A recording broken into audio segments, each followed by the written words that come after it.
C'est vraiment ras-le-bol parmi les citoyens, que ce soit contre-productif quand même. Et en fait, parce que, en plus, le samedi, bon, c'est un jour de repos, on le disait pour la plupart des gens. Est-ce que vous ne croyez pas que ça peut avoir ça renvoie à la question qui était posée. En fait, c'est un sacrifice à faire aujourd'hui pour un avenir meilleur demain.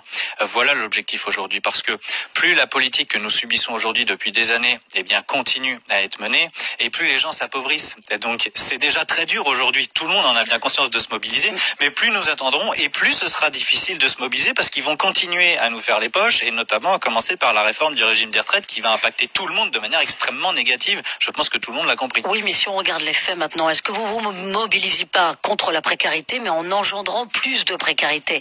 Il y a le Premier ministre qui s'est déplacé à Bordeaux et qui a annoncé un fonds pour les commerçants de 3 millions d'euros. Les commerçants n'en peuvent plus. Rien que pour la ville de Bordeaux, c'est 300 000 euros qui vont être débloqués parce que tous les samedis, c'est la Bérésina. Qu'est-ce que vous leur répondez?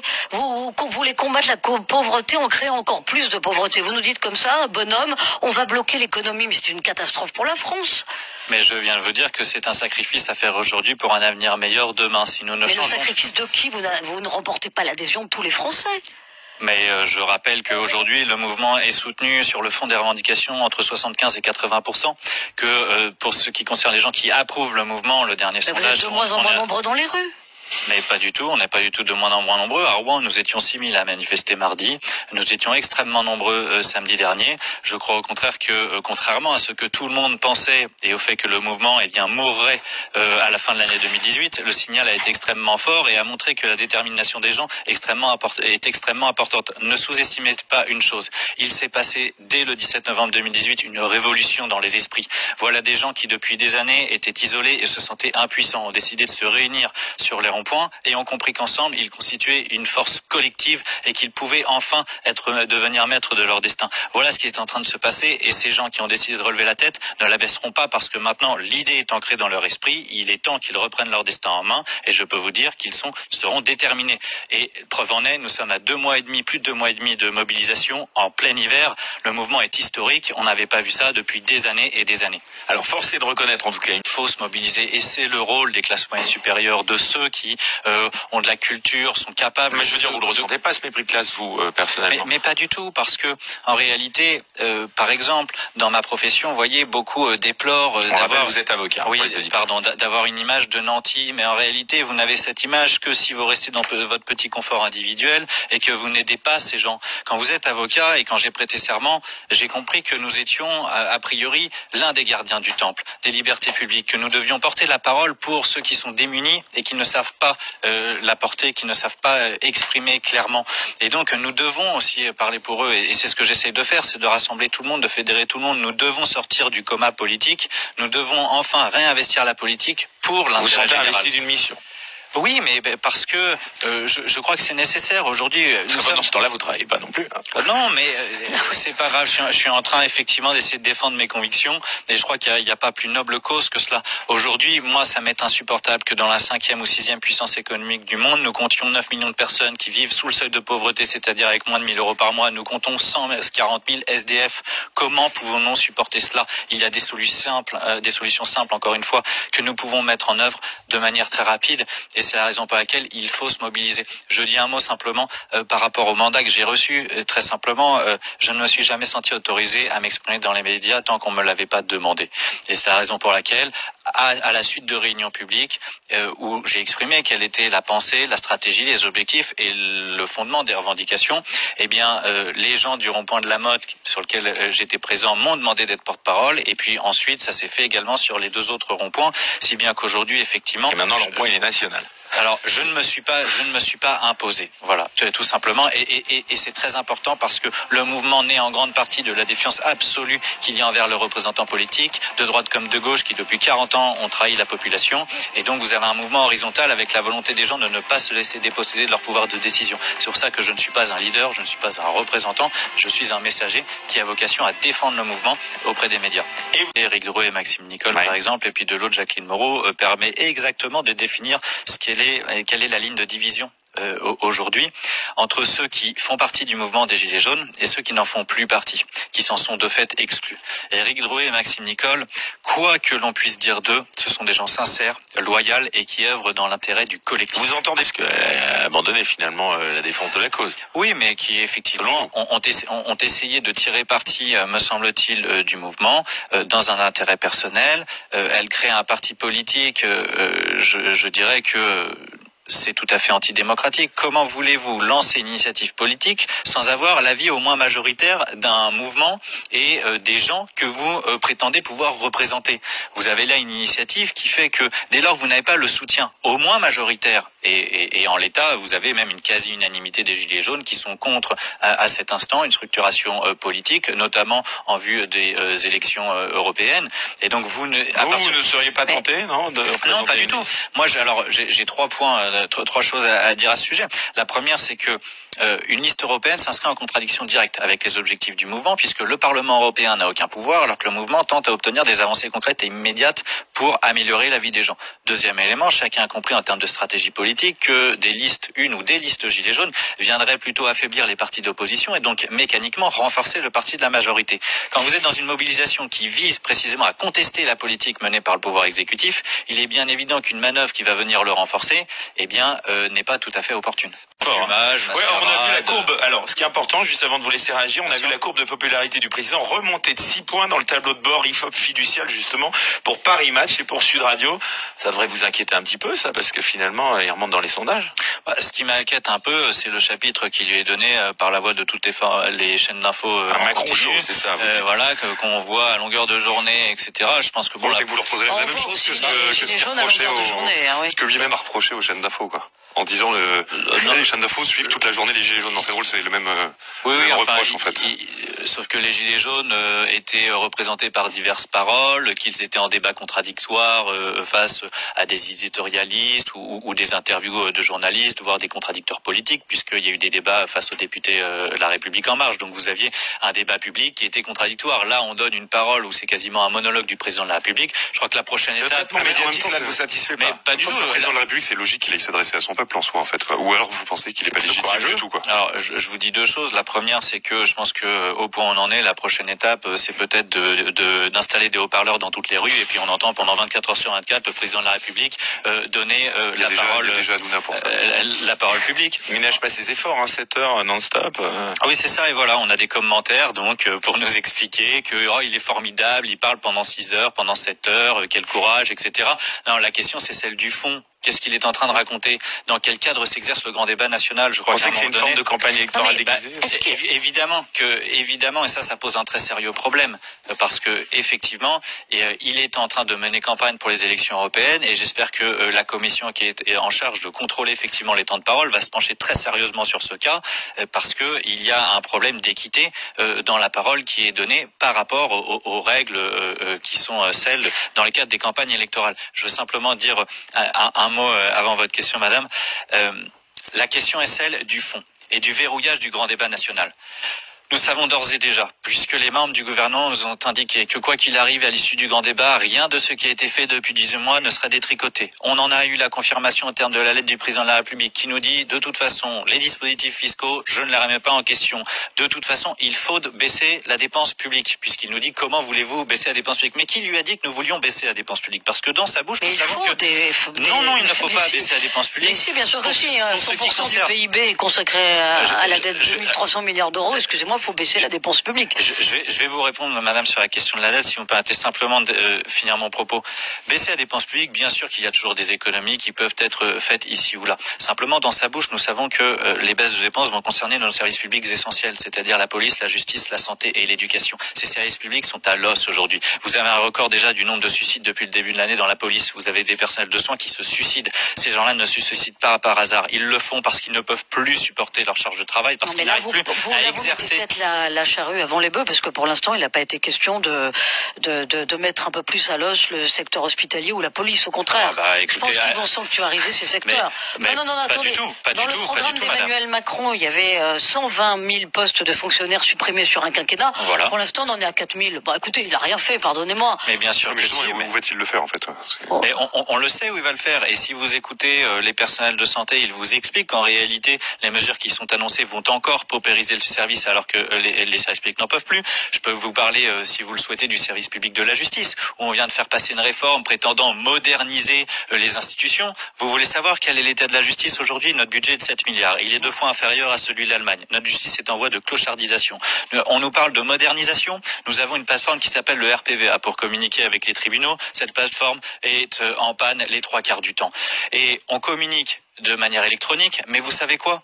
Les tribunaux n'ont à ce point pas de budget que nous sommes obligés d'imprimer nous-mêmes les écritures pour pouvoir leur envoyer, parce qu'ils n'ont même pas le budget papier. On en est là. Vous avez des magistrats qui croulent sous les dossiers, qui ne peuvent plus faire leur travail. Vous êtes avocat. Est-ce que plutôt que de vous mettre contre le président, contre le débat national, vous n'auriez pas intérêt à être proactif dans le débat national pour un peu bousculer le président? Mais c'est très bien, ça va me permettre de vous expliquer comment s'est passée la réforme de la justice. Vous avez eu au mois de mars-avril une mobilisation sans précédent de la profession et des magistrats, et à la suite de cela, a été organisée une concertation entre nos instances nationales et le gouvernement. Pendant 6 mois, des discussions ont été opérées, des modifications du texte ont été entreprises, et au final, que s'est-il passé? Le gouvernement a fait repasser exactement le texte initial qui avait été prévu, et nous nous sommes entendus dire par la ministre de la Justice que nous, professionnels du droit, n'avions pas bien lu le projet et ne l'avions pas bien compris. Voilà ce qu'on nous rétorque, voilà, c'est le mépris qu'affichent ces gens à l'égard des professionnels du droit, c'est vous dire le mépris qu'ils ont à l'endroit du peuple. En réalité, c'est un simulacre de concertation qui s'est opéré, et nous ne pouvons donc pas dialoguer avec ces gens-là. Moi, je serais le premier à aimer dialoguer et à pouvoir négocier, mais ces gens-là ne veulent rien entendre. C'est toute la difficulté. Je peux venir, si vous le souhaitez, sur la dette publique. C'est l'un de mes sujets favoris, donc ne vous inquiétez pas, j'ai des choses à dire. Premièrement, ne trouvez-vous pas paradoxal qu'on nous explique une règle de saine gestion budgétaire et celle qui consiste à ne pas dépasser les 3% de déficit? Donc nous avons le droit de faire des déficits. Concrètement, nous avons donc droit tous les ans d'adopter un budget qui n'est pas à l'équilibre, qui va donc être en déficit et qui va venir augmenter la dette publique. Et à chaque fois qu'il y a une dépense à faire, on nous fait oulala, dette publique, 100% du PIB, nous n'avons pas les moyens. Mais ça fait donc 45 ans maintenant que notre budget n'est pas à l'équilibre. Ensuite, nous pourrions très bien économiser une somme considérable qui tient aux intérêts de la dette publique, qui nous coûte 40 milliards d'euros d'intérêts par an, qui constitue le deuxième poste de dépenses de l'État. Pour donner des chiffres, le premier poste de dépenses, c'est l'éducation nationale à hauteur de 65 milliards et le budget total des dépenses de l'État est d'environ 320 milliards. En réalité, cette situation des 40 milliards d'intérêts de la dette tient à l'indépendance de la Banque centrale européenne qui prête aux banques privées, et ensuite les États se financent auprès des banques privées, si bien que il en résulte 2 conséquences. La première, c'est que nous payons des intérêts alors que nous pourrions ne pas en payer si nous pouvions emprunter directement à la Banque centrale européenne. Et la deuxième conséquence, très insidieuse, c'est que si nous ne menons pas une politique conforme aux intérêts de ceux qui nous prêtent, ils nous menacent d'augmenter nos taux d'intérêt à nous. Et c'est de cette situation qu'il faut sortir, et de cette manière, nous pourrions régler la question de la dette publique. De la situation qui est la suivante, c'est que ça fait 30 ans que la France vit au-dessus de ses moyens. Mais ça, il faut l'entendre aussi chez les Gilets jaunes. Qui vit au-dessus de ses moyens? Expliquez-moi qui a gagné trop d'argent. Les patrons de PME, les commerçants, les salariés? Alors cela. Non, mais la redistribution sociale, c'est ça le sujet. Mais la redistribution sociale tient au fait que depuis 40 ans, en réalité, nous avons une toute petite partie de la population qui a fait sécession par rapport à l'impôt. Et nous élisons depuis cette période des représentants qui s'appliquent à nous expliquer les raisons pour lesquelles nous ne pourrions pas les imposer comme les autres, c'est-à-dire à proportion de leurs facultés. Ce n'est pas ce que nous leur demandons. Ce que nous leur demandons, c'est de trouver les solutions politiques pour pouvoir les imposer comme les autres. Et des solutions, il y en a. Eh bien, vous allez nous les développer, par exemple. Très franchement, je sais pas encore. François Asselineau ? Je sais pas encore pour qui je vais voter, mais trouve grâce à mes yeux toutes les personnes qui critiquent les traités européens et qui ont une certaine idée de la souveraineté. Étienne Chouard, il a dit qu'il allait voter pour Asselineau, par exemple. Vous en pensez quoi d'Étienne Chouard ? Je trouve que Étienne Chouard a des idées très intéressantes. Je suis ses travaux depuis plusieurs années et effectivement, il a cette critique intéressante des traités européens, des règles de fonctionnement de l'euro, du libre-échange. Et c'est l'un des pères du RIC. Alors, qu'est-ce que vous pensez du RIC, justement ? Exactement. Ça, c'est une idée effectivement très intéressante.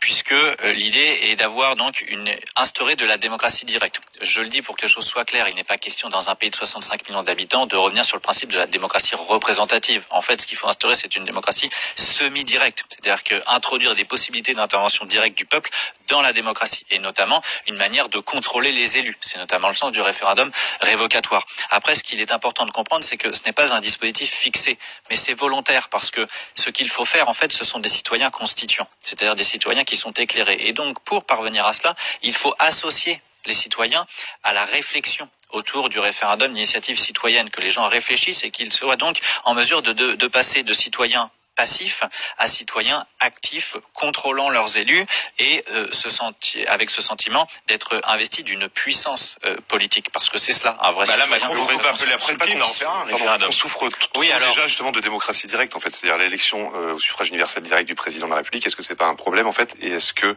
rajouter le RIC à ça, c'est pas tuer totalement la démocratie représentative, et notamment au niveau local, en fait, c'est-à-dire que vous tuez ce qui peut faire justement une démocratie vraiment représentative au niveau local, en fait, en court-circuitant les élus locaux. Alors, il y a énormément de questions du coup qui jaillissent.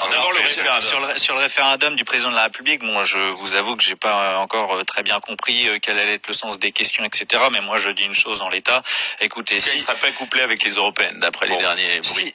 Si le président de la République, à l'image du général de Gaulle, engage son mandat sur le référendum, je dis banco, allons-y, il n'y a pas de difficulté. Et là, il se comportera pour une fois en vrai démocrate, parce que le général de Gaulle n'avait jamais considéré, malgré le fait qu'il était élu au suffrage universel direct. Attendez, pour bien comprendre, vous voulez dire, il met sa démission en jeu, c'est ça? Bien sûr. Mais il n'y a que le général de Gaulle qui l'a fait depuis le début de la Ve République. Exactement. C'est un problème. Exactement. Puis, il était élu depuis 1962, selon le suffrage universel direct. Il n'avait jamais pour autant considéré qu'il bénéficiait d'un blanc-seing et qu'il pouvait mener la politique que bon lui semblait.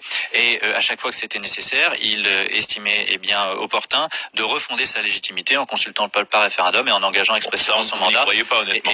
Et on sait qu'il pourrait mettre son poste si le président de la République est un démocrate comme il le prétend, voilà une attitude responsable et profondément démocratique. Ensuite, c'est pour ça qu'il va pas aller sur la piste du référendum, hein.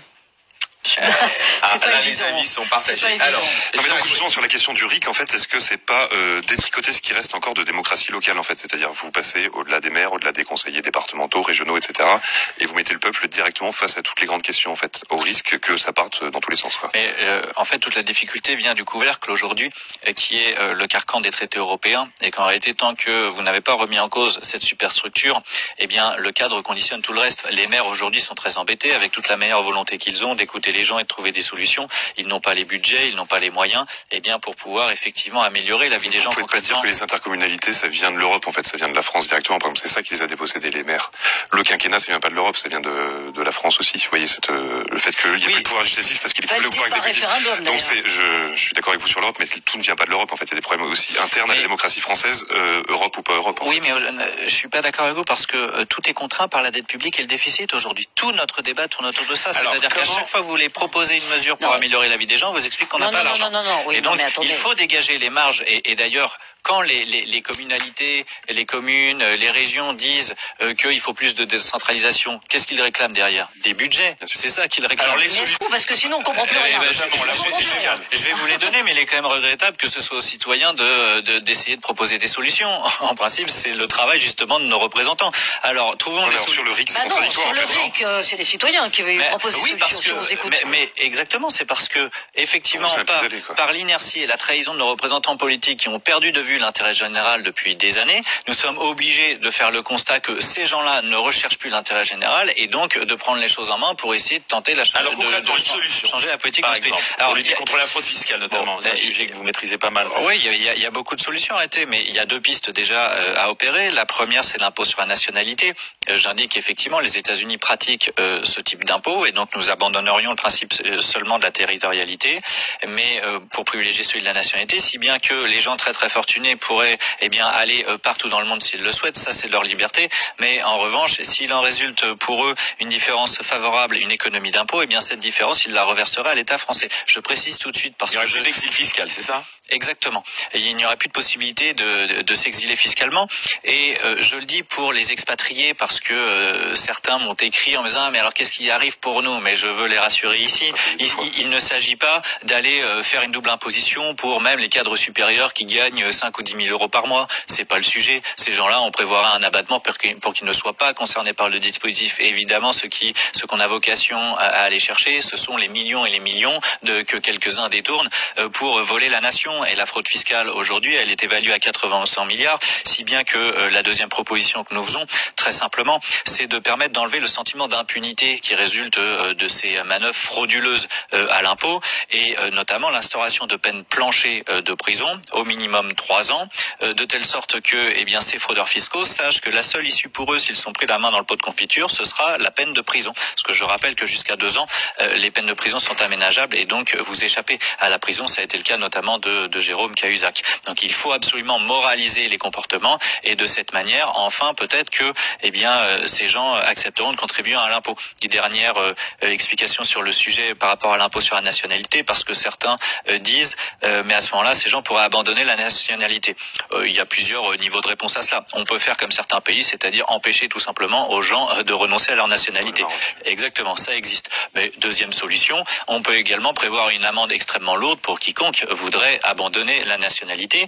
Et puis au moins nous serions dans cette hypothèse sûrs d'une chose, c'est qu'il ne reviendra pas pour se faire soigner en France et continuer à bénéficier de la solidarité nationale. Sur l'ISF, vous êtes évidemment pour le retour de l'ISF? Oui, bien sûr. Mais alors je dis les choses très simplement. Sur l'ISF, il faut bien comprendre parce que on dit souvent c'est symbolique. C'est vrai, mais pas que. C'est-à-dire que c'est quand même 3 ou 4 milliards de recettes qui ont été abandonnées par l'État et c'était précisément le montant espéré par l'augmentation de la taxe sur le carburant. Le gouvernement nous explique que la réforme qu'il a opérée est faite pour favoriser l'investissement. C'est tout le contraire en réalité que cette réforme produit, parce que il faut savoir qu'avant la réforme était imposé l'ensemble du patrimoine, c'est-à-dire le patrimoine mobilier, l'épargne et l'action, et également le patrimoine immobilier. Et maintenant c'est seulement le patrimoine immobilier.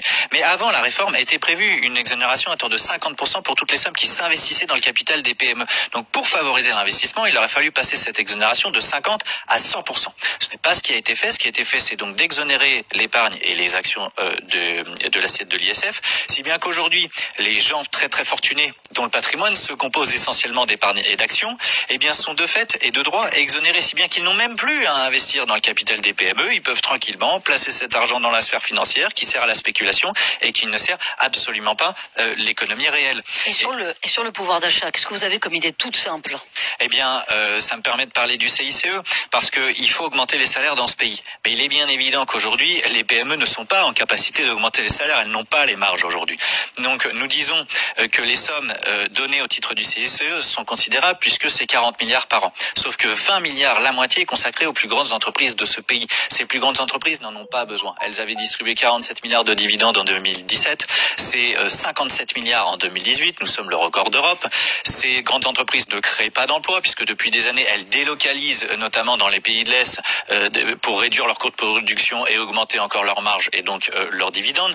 Ce qui crée de l'activité économique dans notre pays, ce sont les PME. Et donc concentrons les dispositifs d'aide fiscaux sur les PME, ce qui va permettre de retrouver une marge de manœuvre et de supporter des augmentations de salaire. Pour ce qui est des grandes entreprises, disons que la part des dividendes distribués diminuera, ce qui n'est pas un problème puisque le rapport Oxfam, le dernier rapport Oxfam nous a indiqué que dans la création de la valeur ajoutée, 67% c'est à la distribution de dividendes, 25% à l'investissement et 5% uniquement en salaire. Je rappelle un ancien président de la République qui n'était pas tout à fait communiste, Nicolas Sarkozy, proposait un tiers investissement, un tiers actionnaire, un tiers pour les salariés. Écoutez, je crois que ça me paraît à quelque chose de bon sens et raisonnable. Vous auriez voté Nicolas Sarkozy, peut-être, non? Il y aurait des choses à redire. Un dernier mot, très vite avant. Oui, moi je suis d'accord avec tout ce qui vient. Peut-être, mais vous savez, c'est pas mon sujet. C'est-à-dire, je suis pas dans les questions de stratégie politique et de calculs électoraux. Je crois qu'aujourd'hui, on a une chance unique depuis le 17 novembre, c'est que des gens, comme je vous l'indiquais, ont décidé de réinvestir la politique. Mais la politique, au sens simple, c'est-à-dire, ce que vous nous dites, parce que vous êtes en train de nous dire que parmi les gilets jaunes, il y a beaucoup d'abstentionnistes, beaucoup de gens qui ne votent plus depuis longtemps, ou tout au moins qui ne veulent pas s'inscrire dans un vote protestataire, puisqu'ils rejettent tous les systèmes, et vous dites pour autant il faut bouger, il faut réinvestir le politique. Alors on n'y comprend plus rien quand on vous écoute. Et parce que nous n'avons pas la même définition de la politique. Vous avez la politique politicienne qui résulte des calculs électoraux et des parts d'électorat et de quelles stratégies de communication on peut mettre en œuvre pour aller capter ou piller tel électorat à l'autre parti. Ça, c'est la politique politicienne qui qu'on a subi depuis des années. La vraie politique, c'est celle des idées, c'est celle des propositions concrètes, de comprendre les mécanismes institutionnels qui sont à l'œuvre, qui font que nous sommes dans cette impasse aujourd'hui politique en termes de répartition des richesses. Et je le dis jusqu'où vous êtes prêt à vous battre? Alors je comprends pas le sens de votre question. On le voit là, je sais pas si est-ce que vous pensez, je sais pas, je vais jusqu'au bout, qu'une guerre civile pourrait peut-être un jour, il y aura un risque de guerre civile si vous n'arrivez pas à obtenir ce que vous demandez. Qu'est-ce que vous cherchez Qu'est-ce que vous cherchez au bout du compte si à chaque samedi finalement il n'y a pas d'évolution? On est en droit de se poser la question. Est-ce que l'étape d'après c'est pas un mouvement plus radical? C'est ce qui m'inquiète. Depuis le début du mouvement, j'y ai participé par conviction. Aucun consensus n'est trouvé. Et j'y ai participé par conviction et pour tenter effectivement de trouver des solutions pacifiques pour être efficace. Évidemment que je vois bien le climat de tension qui monte dans notre pays, mais qui crée l'impasse, qui fait qu'aucune solution politique n'est apportée, alors que le CICE pour les PME, dire a priori est plébiscité aujourd'hui. Est-ce que vous n'allez pas plus vite que la musique? Attendez la fin du grand débat national. S'il n'y a rien sur le CICE, vous pourrez dire on a pris les gilets jaunes pour des truffes. Mais là, est-ce que vous n'allez pas un peu trop vite? Est-ce que vous n'êtes pas un peu trop nihiliste? Est-ce que vous n'êtes pas un peu trop anarchiste? Moi, franchement, on a l'impression que vous manifestez maintenant pour manifester, mais les gilets jaunes, ils vont pas pouvoir quand même manifester comme ça pendant 3 ans, tous les samedis. Ça fait 2 mois et demi qu'ils se sont mobilisés dans le froid, sous la pluie, de jour comme de nuit. Les gens sont déterminés, ils ne le font pas par plaisir. Je peux vous assurer que pour avoir été sur les ronds-points et avoir été près du feu et à subir la fumée toxique des palettes, je peux vous dire que c'est pas une partie de plaisir. Donc s'ils en sont là, c'est parce qu'ils sont désespérés, parce que il faut que la politique change. Si nous avons un blocage aujourd'hui, c'est parce que vous avez un pouvoir exécutif qui est sourd à toutes les revendications, même de bon sens, qui pourraient être appliquées immédiatement. Encore une fois, je reviens, mais le CICE pour les PME, c'est une manne considérable et ça permettrait d'oxygéner l'économie et de la relancer un petit peu et ça constituerait une bouffée d'oxygène. Nous avons aujourd'hui, face à ce blocage qui résulte du pouvoir exécutif, une montée du climat de tension dans notre pays et moi je ne cesse pour ma part que d'essayer d'apaiser et d'orienter vers des actions qui sont pacifique, mais le pouvoir exécutif a utilisé a priori la stratégie du chaos. Vous avez une répression policière qui est utilisée depuis maintenant le début du mouvement. On en est à plus de 1000 blessés côté forces de l'ordre. On est à près de 2000 blessés. Quelle est la sortie de crise pour les gilets jaunes? Je finis simplement sur cette question parce qu'elle est très grave. Il y a près de 2000 blessés parmi les manifestants, plus d'une centaine qui ont été mutilés, éborgnés ou défigurés à vie. Ces gens-là, leur vie est bouleversée. Jérôme Rodriguez, parlons-en un instant. Bien sûr, ça n'autorise absolument pas pour autant la police, si jamais l'enquête aboutissait à une condamnation en effet des forces de l'ordre. D'après nos confrères du Parisien, il aurait un passé un peu moins exemplaire qu'on le pense. Je ne sais pas si vous avez vu ces révélations cette semaine du Parisien. Il aurait été évincé de son dernier emploi à la suite d'un vol et d'escroquerie en flagrant délit. Enfin, des accusations assez sévères. Vous avez un commentaire là-dessus? Parce qu'il faut un minimum être exemplaire quand on est représentant d'une cause comme celle des Gilets jaunes, non? Écoutez, moi je peux pas me prononcer sur ces faits parce que je sais pas s'ils sont vérifiés, vérifiables.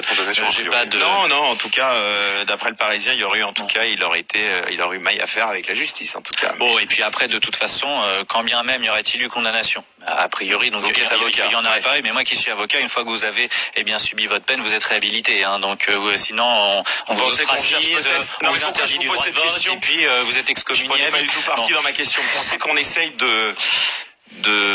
on va dire, oui, c'est une manière de critiquer les représentants des Gilets jaunes. Oui, voilà, merci.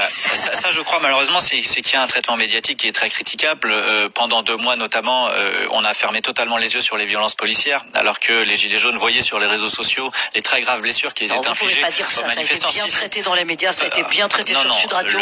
Non, vous pouvez pas dire ça. Les médias se sont réveillés il y a 3 semaines maintenant, mais il y a eu un silence coupable pendant des semaines et des semaines, et je peux vous dire que il y a des journalistes journalistes qui gagnent pas du tout beaucoup d'argent, hein. Donc il y a peut-être des journalistes gilets jaunes aussi. Bien sûr, non, mais je caste comme celle-là. Je critique pas. Et des violences contre les journalistes. Je critique pas les journalistes là. Je critique le traitement médiatique général qui a été fait. Et oui, il y a une erreur. Il y a une grave erreur qui a été faite parce que en n'entendant pas, en ne relayant pas ces violences, les gilets jaunes se disaient mais voilà, ils cachent volontairement. Je ne crois pas que c'était une volonté vraiment consciente de dissimuler cela, mais en revanche, ça a produit un effet extrêmement important et de colère parce que c'est la première fois aussi qu'on découvre que les lanceurs de balles de défense peuvent faire autant de dégâts parce qu'il y a des mobilisations toutes les semaines, parce que mais les gilets jaunes c'est quelque chose de nouveau ce qu'on vit aussi en France. Oui, mais cette violence policière. Guillaume Legault de là-bas qui était ici sur ce plateau il y a une semaine nous disait qu'il n'y avait pas d'autres moyens en dehors de l'arme létale pour justement faire face à ces manifestants. Mais quand vous avez eu plus de 60 ou plus de 70 tirs dans la tête, à un moment donné, il y a un vrai problème. C'est-à-dire que lanceur de balles de défense, on peut se poser la question de son utilité, de l'opportunité d'y recourir, mais après il y a son utilisation. Et là, manifestement, il y a eu des graves dérives et des dérives qui n'ont jamais été dénoncées par ceux qui portent la parole institutionnelle. C'est-à-dire que aujourd'hui, vous avez... Vous ne croyez pas qu'il y a eu des dérives à l'égard des forces de l'ordre aussi? Mais bien sûr. Mais ce qu'il fallait, c'était un soutien aux institutions des forces de l'ordre. Ça, le président de la République et le gouvernement n'ont cessé de le faire, mais il fallait également avoir un mot d'empathie pour les manifestants et également avoir un mot de condamnation des dérives individuelles de policiers pour tenter de décrire la réalité dans son ensemble et réconcilier les forces de l'ordre avec le peuple. Je reviens sur la question de la dérive autoritaire parce que c'est très préoccupant aujourd'hui dans notre pays. Vous avez une réponse qui est uniquement sur le terrain répressif. Répression policière, répression judiciaire. Le Canard enchaîné, vos collègues ont révélé les consignes illégales données par le parquet de Paris pour garder en garde à vue des gens alors même que les faits ne sont pas établis. Et j'ai eu un témoignage bouleversant hier de l'un de mes collègues gilets jaunes qui a été gardé en garde à vue pendant 23h50. Pendant ces 23h50, il n'a pas eu le droit d'avoir un verre d'eau. Il n'a pas eu le droit de fumer une cigarette. Il était maintenu dans une cellule dans un état absolument déplorable. Et à la fin de la garde à vue, le policier lui a dit « Alors tu as compris mon bonhomme, pour toi les gilets jaunes c'est terminé et estime-toi heureux parce que toi t'as pas perdu un œil. » Voilà ce qu'il s'est entendu dire par des forces de l'ordre. Alors, à Évreux. Je ne doute pas évidemment qu'il s'agirait peut-être d'un acte isolé, mais enfin les témoignages en ce sens commencent à se multiplier. Et donc, de la même façon que vous voulez pas qu'on généralise aussi les violences chez les gilets jaunes, ne faites pas de généralité aussi, il peut y avoir un comportement. C'est exactement ce que je viens de dire. Je ne doute pas qu'il y a eu un comportement déplacé, mais il y en a beaucoup. Et quand ceux qui portent la parole institutionnelle n'alertent pas, ne signalent pas, ne rappellent pas à l'ordre pour souligner le devoir d'exemplarité de ceux qui détiennent le monopole de la violence légitime, c'est très grave. Et quand vous avez également la loi anti-casseurs qui est évidemment une loi liberticide, je veux dire quand le Front National dit que c'est une loi fasciste et que Charles de Courson, qui, compte tenu de son histoire personnelle, a pesé ses mots et renvoie à Vichy, je crois que ça devrait tous nous alerter. Et enfin, la tentative de perquisition dans les locaux. La loi anti-fake news en plus qui est en proposition là. Bien sûr, mais je termine simplement sur la tentative de perquisition dans les locaux de Mediapart. On a atteint là à la liberté de la presse, au secret des sources. C'est extrêmement inquiétant et je le dis, je nourrissais l'espoir qu'il y ait une réaction médiatique bien plus puissante qu'elle n'a été et je crois qu'il est temps, et je le dis, mesures, selon vous. Oui, il faut que toutes les bonnes consciences de ce pays se réveillent parce que nous sommes en train d'assister sous nos yeux à la transformation de notre République en un régime autoritaire.